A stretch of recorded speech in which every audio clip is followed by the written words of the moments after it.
NADH या NAD+ का mechanism किस तरह से एक्ट करता है सिंगल इलेक्ट्रॉन कैरियर के लिए। देखें, ये स्ट्रक्चर है सारा NAD+ का। अब NAD+ के स्ट्रक्चर में क्या होता है, इसका एब्रीविएशन है निकोटीन एडेनिन डाई न्यूक्लियोटाइड। अब इसका मतलब क्या, एक तो स्ट्रक्चर के अंदर निकोटीन होगा, दूसरे नंबर पे इसके अंदर न्यूक्लियोटाइड एडेनिन होगा, और तीसरे नंबर पे वो डाई न्यूक्लियोटाइड होगा। अब डाई न्यूक्लियोटाइड का इसका सारे का मतलब समझ लेते हैं। अब निकोटीन क्या है, निकोटीन का ये वाला जो सारा स्ट्रक्चर है, ये निकोटीन का स्ट्रक्चर है, ठीक है। निकोटीन नायासिन विटामिन से आता है, ठीक है। अब ये है निकोटीन का स्ट्रक्चर। उसके बाद इसके अंदर एडेनिन होगा, एडेनिन। अब ये एडेनिन का ये जो एडेनिन के अंदर एक तो न्यूक्लियोटाइड बेस होगी, प्लस उसके अंदर शुगर होगी, प्लस उसके अंदर फास्फोरस होगा। ये जब 3 चीज़ें होंगी तो एक एडेनिन बनेगा। अब देखें, ये एक न्यूक्लियोटाइड बेस है, ये एक शुगर है, और इसके साथ ये फॉस्फेट ग्रुप अटैच है। इसके साथ 2 फॉस्फेट ग्रुप अटैच होंगे, तो ये एक क्या बन जाएगा, लेट्स सपोज कि एक फॉस्फेट ग्रुप इसके साथ अटैच है, तो ये क्या बन गया, अब एडेनिन बन गया, ठीक है। अब एडेनिन, ये स्ट्रक्चर एडेनिन का है, ये स्ट्रक्चर है निकोटीन का, ठीक है। अब निकोटीन के स्ट्रक्चर के अंदर भी एक इसके साथ शुगर अटैच है और एक फॉस्फेट ग्रुप अटैच है। अब देखें, ये स्ट्रक्चर है तो निकोटीन का, लेकिन ये किसके साथ मैच कर रहा है, ये पायरीमिडीन के साथ मैच कर रहा है। पायरीमिडीन जिसके अंदर साइटोसिन आ जाती है और थायामीन आ जाती है, या यूरासिल आ जाती है। इसका स्ट्रक्चर ऑलमोस्ट मैच कर रहा है पायरीमिडीन के साथ, लेकिन स्ट्रक्चर है नहीं न्यूक्लियोटाइड का, लेकिन मैच करने की वजह से इससे भी एक न्यूक्लियोटाइड कह दिया गया, क्योंकि इसके साथ एक शुगर भी अटैच है और एक फॉस्फेट भी अटैच है, और ये स्ट्रक्चर भी मैच कर रहा है पायरीमिडीन के साथ। इसी वजह से इसे क्या कह दिया गया, ये एक स्ट्रक्चर ओवरऑल बन गया nicotine adenine di nucleotide. Di nucleotide mean इसके अंदर एक एडेनिन है और दूसरा पायरीमिडीन की शक्ल का एक निकोटीन अमाइड ऐड है। इसी वजह से इसे क्या कहते हैं, निकोटीन एडेनिन डाई न्यूक्लियोटाइड।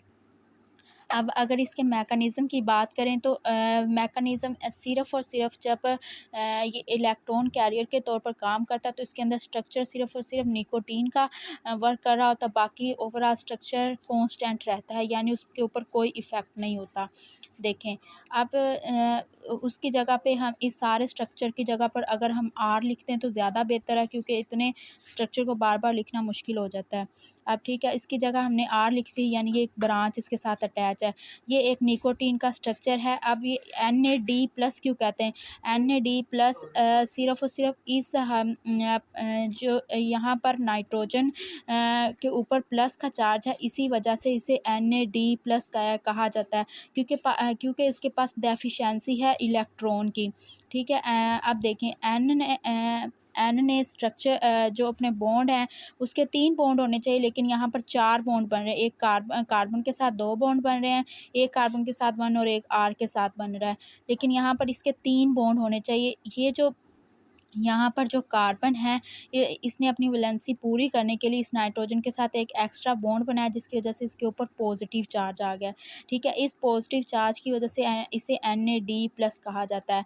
अब क्या होगा, जब एक हाइड्रोजन की एसिमेट्रिकल ब्रेकडाउन होती है, तो एसिमेट्रिकल ब्रेकडाउन होने की वजह से वो H+ और H- में उसकी ब्रेकडाउन हो जाती है, ठीक है। अब यहाँ जब इन दोनों एक हाइड्राइड आयन और दूसरा इसे हाइड्राइड आयन कहेंगे, और ये इलेक्ट्रॉन है, ठीक है। ये जब इस इलेक्ट्रॉन कैरियर के तौर पर आएंगे NAD+ के पास, तो NAD+ पहले से जो ऑक्सीडाइज फॉर्म में होगा वो रिड्यूस फॉर्म में चेंज हो जाएगा, यानी ऑक्सीडाइज उसके पास इलेक्ट्रॉन की कमी है। जब वो इलेक्ट्रॉन उसके पास आएगा तो वो कोशिश करेगा इस इलेक्ट्रॉन को एक्सेप्ट करके एडजस्ट करने की। उसके लिए क्या करेगा, ये जो हाइड्राइड आयन होगा, इसे हाइड्राइड आयन कहते हैं।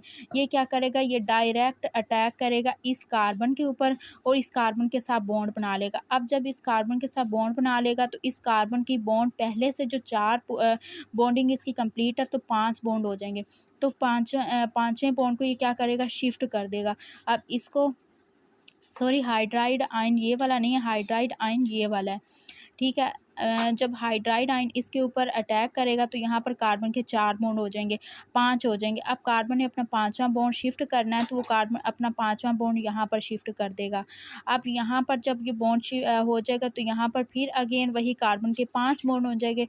तो उसके लिए क्या करेगी, इस हाइड्रोजन ये जो बॉन्ड होगा इसने आगे शिफ्ट होने की कोशिश करनी है यहाँ पर, लेकिन इसके दरमियान एक पॉज़िटिव चार्ज आ रहा है। अब क्या करेगा ये पॉज़िटिव, ये जब इस यहाँ पर यानी ये एक हाइड्राइड आयन क्या एक इलेक्ट्रॉन ही है ना, तो नाइट्रोजन के पास इलेक्ट्रॉन की डेफिशिएंसी है।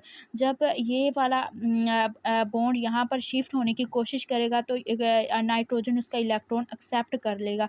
जब नाइट्रोजन इलेक्ट्रॉन एक्सेप्ट कर लेगा तो वो लोन पेयर की फॉर्म में आ जाएगा, ठीक है। अब नाइट्रोजन के पास 3 बॉन्ड्स कंप्लीट हैं। 3 बॉन्ड्स का मतलब है 2 इलेक्ट्रॉन यहाँ पर हैं, 2 यहाँ पर हैं, 2 यहाँ पर 6 हो गए और 2 यहाँ पर हैं।